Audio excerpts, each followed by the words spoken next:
La parole est à Madame Dominique Thielemos, s'il vous plaît, pour 5 minutes maximum. Merci Madame la maire.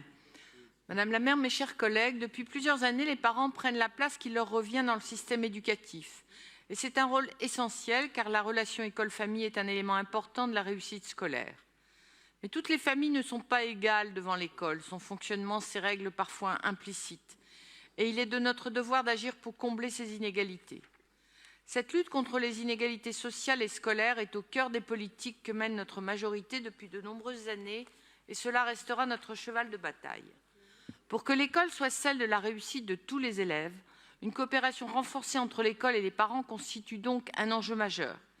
C'est tout l'objet de cette délibération qui vise à soutenir des projets associatifs favorisant le resserrement des liens entre les familles et les équipes éducatives des écoles et des collèges. Il permet aux parents d'avoir une meilleure compréhension de la vie scolaire et périscolaire. Or, la participation des parents à la vie de l'école et l'amélioration des relations avec les enseignants passent impérativement par cette compréhension du système scolaire. Il permet également aux parents de rencontrer plus facilement les enseignants et les chefs d'établissement et de contribuer au projet éducatif. Pardon. Les associations que cette délibération nous propose de soutenir aujourd'hui œuvrent pour la plupart d'entre elles dans les quartiers populaires, là où ce combat contre les inégalités est le plus nécessaire. Je ne vais pas vous les citer. Madame la présidente de séance nous a parlé de 20 associations, mais il me semble important d'évoquer quelques-unes pour illustrer tout l'enjeu de cette délibération. Je pourrais évoquer l'AFEV qui œuvre dans les écoles du réseau d'éducation prioritaire dans les 11e et 18e arrondissements pour favoriser des projets collectifs avec les parents et les enfants de l'école. Mais je veux surtout vous parler de l'association Le Picoulé, qui propose pour la 4e année un partenariat avec le collège Lucie et Raymond Aubrac. C'est une association qui fait un travail formidable en proposant de nombreuses actions. Forum de rentrée pour les parents des 6e et 5e, rencontre café des parents, rendez-vous autour de la nutrition et de l'équilibre alimentaire, et enfin organisation de la fête du collège avec les parents d'élèves et les acteurs associatifs du quartier. Et c'est justement car elle fait un travail formidable que les moyens qui lui sont alloués par l'État diminuent considérablement.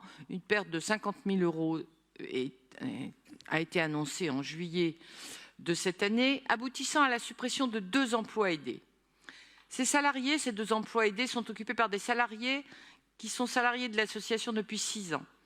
Ils assurent des missions à destination de toutes les populations du territoire sans distinction. Ils accueillent physiquement et accompagnent les habitants dans leurs démarches administratives, leur recherche d'emploi, l'accès aux vacances et aux services à destination des familles parisiennes. Ils organisent des ateliers de formation numérique. Ils permettent l'accès aux outils numériques et à leur maîtrise. Ces décisions gouvernementales sont prises en lien avec une logique budgétaire, uniquement budgétaire bien entendu, et en contradiction avec les besoins du territoire Belleville-Fontaine-au-Roi, reconnu notamment par l'État lui-même qui s'y était engagé dans le contrat de ville 2024-2030. Cherchez l'erreur. Conséquence, une diminution des permanences hebdomadaires d'accès libre à l'espace public numérique, la suppression des accueils individuels pour démarches numériques, création de CV, de lettres de motivation, l'arrêt d'ateliers numériques pour des structures du territoire comme le Palais de la Femme, la diminution des permanences d'écrivains publics et de permanences d'accès au droit, l'arrêt des animations rue aux enfants, la diminution de propositions d'activités de loisirs, de sorties culturelles à destination des familles, les mercredis pendant les vacances, l'arrêt des permanences Point Info Vacances et la suppression du séjour collectif famille. Vous voyez, toutes ces actions sont proposées par ces associations à l'image de toutes celles que je viens de citer. Ces associations mènent une action essentielle dans les quartiers populaires en particulier et sont des partenaires importants dans la lutte contre les inégalités sociales et scolaires qui doivent tous nous rassembler. Et je vous invite, chers collègues, à adopter largement cette délibération. Et pour ceux qui auraient l'oreille du gouvernement actuel, de l'inciter à revenir sur ces économies de bout de chandelle qui mettent en difficulté des familles, des quartiers.